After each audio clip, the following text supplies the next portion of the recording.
This video training is produced by TransRescue through the generous contributions of people like you.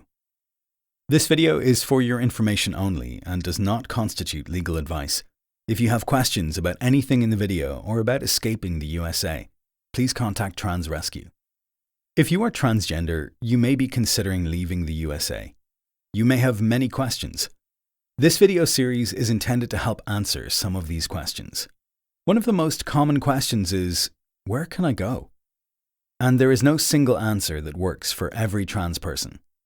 We understand it can be confusing and have prepared this video to help you understand why one trans person might be welcome in a country and another not.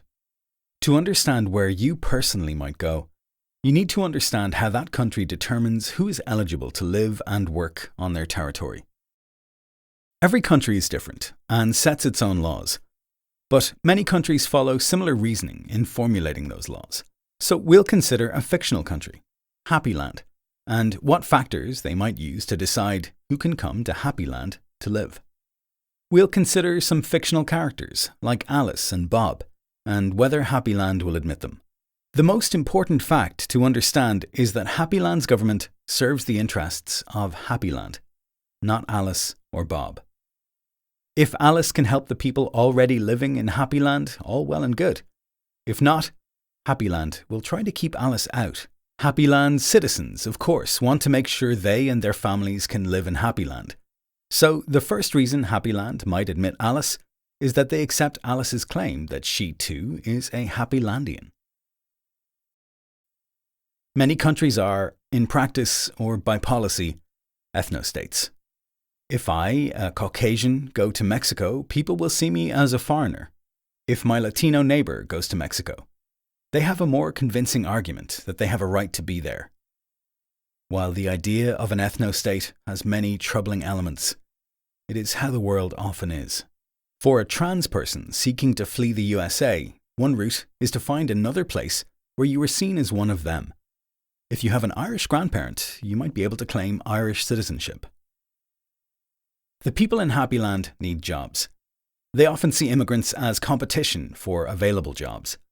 More sophisticated people in Happy Land may have a more complex understanding of this.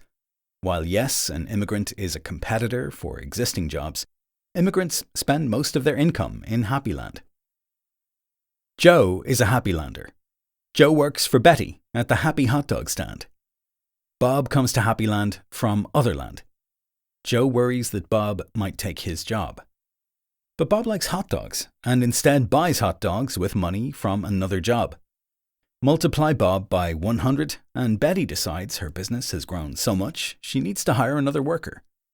Bob and his friends create jobs and fill jobs, and it all evens out, more or less. But many people want to come to Happy Land. If they admit everyone who comes, Happy Land will be flooded with everyone whose own country has problems or feels they can make more money in Happy Land.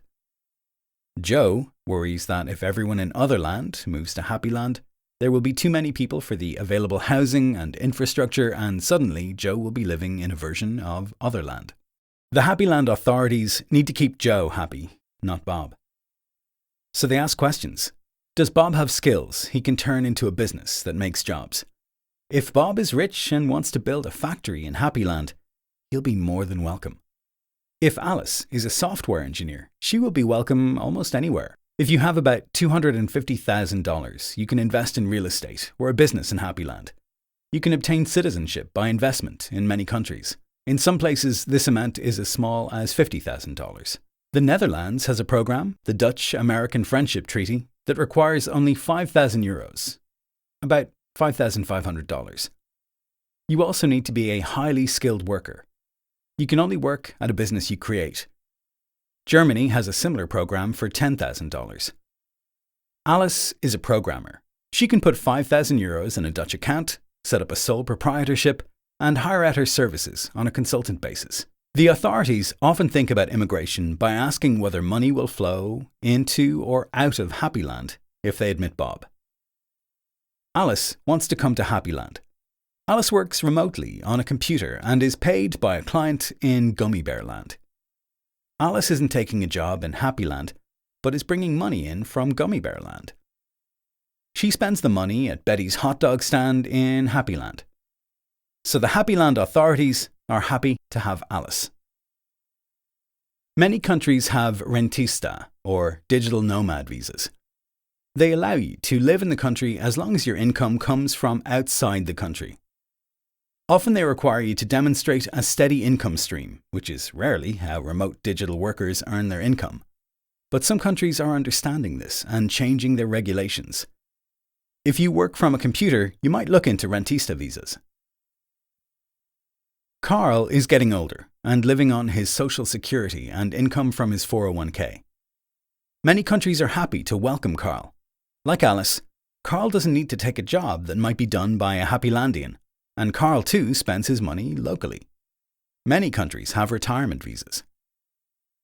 Darlene is disabled. She gets an SSD income check every month.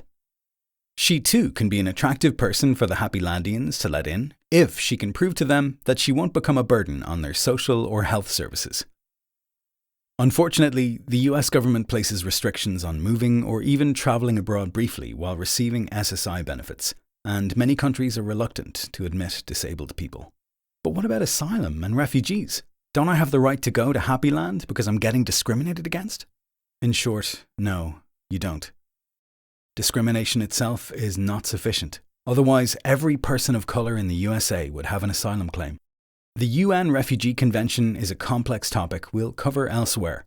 But in short, a person is entitled to international protection only if they are credibly in fear of their lives if returned. The typical trans person in the US does not meet these criteria based on current conditions. While conditions in the US are getting worse, currently trans people are not being imprisoned or executed simply for being trans. In the future, conditions are likely to worsen suddenly and with little warning. When they worsen, American trans people may be eligible for international protection. But by that time, it may be too late for many of you to get out.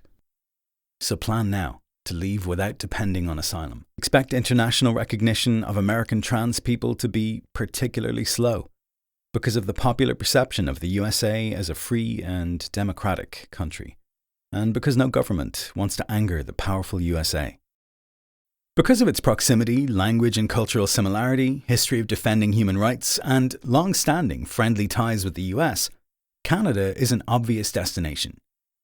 Canada is a popular destination for global refugees, and they've responded with an innovative refugee sponsorship program. This program allows private individuals to participate in selecting who they want to live with in Canada by sponsoring, for about 20,000 Canadian dollars, a person the individuals believe is genuinely in need of protection and who qualifies for refugee status. Unfortunately, this program is probably not going to be available to many trans Americans, as the first step is to be accepted as a refugee prior to arriving in Canada, using the same credible fear test mentioned before. Ultimately, Canada will decide how they respond to a crisis on their southern border. During the Vietnam War, they admitted many young American men seeking to avoid being drafted into that terrible war. They refused to return so-called draft dodgers to the USA, but even that support was limited. Those who had deserted after being inducted into the army were returned. Those young men had to go to Sweden to find safety. Should Canada or some other country begin admitting American trans people as asylees, it may still be one of the least attractive options for you. Asylum always comes with unpleasant restrictions and conditions. Asylum seekers may be forced to live in poor conditions, usually cannot work, and must register their movements frequently. Yes, seeking asylum sounds like justice, but in practice it is a hard life. Do not seek asylum unless you must. Asylum is a last resort, not a free pass.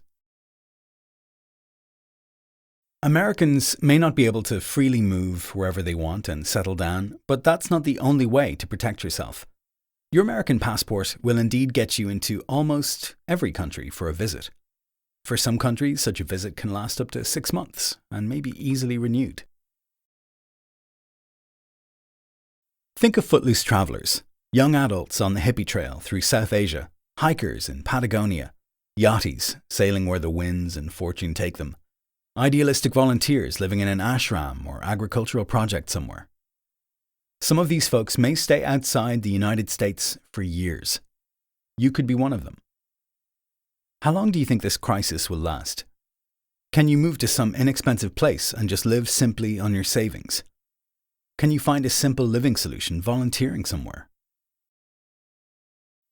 It may be sufficient to just move near to the Canadian border. If things turn truly terrible, slip across the border. By that point, the Canadian government may be more willing to admit you as a refugee. Or consider living in Canada, but maintaining an address and receiving your pay in the United States. Suppose you make furry costumes. Can you set up shop in Mexico or Canada, but keep an address in the US for official business? As long as it doesn't look to the Canadians like you are working in Canada or taking a job that could be done by a Canadian, you can live there with few questions. Many people live in an RV full-time. Many are older and on a fixed income, but some operate businesses or work at a job from their RV.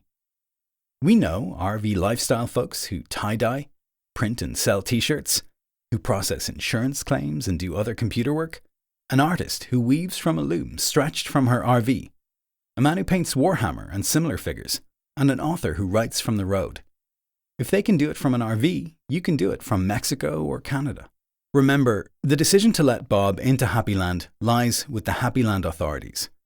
Besides asking how Bob can benefit Happyland, they may also ask how Bob might hurt Happyland. If Bob has an extensive criminal record, he may not be welcome. If Bob appears ignorant of or contemptuous towards Happyland's culture and values, he may not be welcome. When in Rome, do as the Romans do.